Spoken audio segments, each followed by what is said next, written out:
திருவண்ணாமலை மாவட்டம் வந்தவாசியில் அரசு பேருந்து நடத்துனர்களிடம் பணம் வசூல் செய்து வந்த போலி பயணச்சீட்டு பரிசோதகர் கைது செய்யப்பட்டிருக்கிறார்.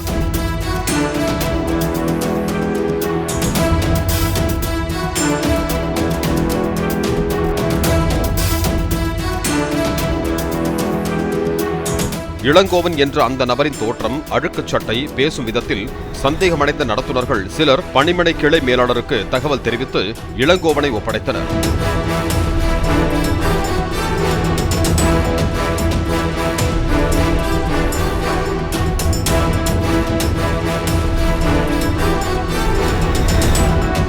விசாரணையில் அவர் 20 ஆண்டுகளுக்கு முன் நடத்துனராக இருந்து பணிநீக்கம் செய்யப்பட்டவர் என்பது தெரியவந்தது.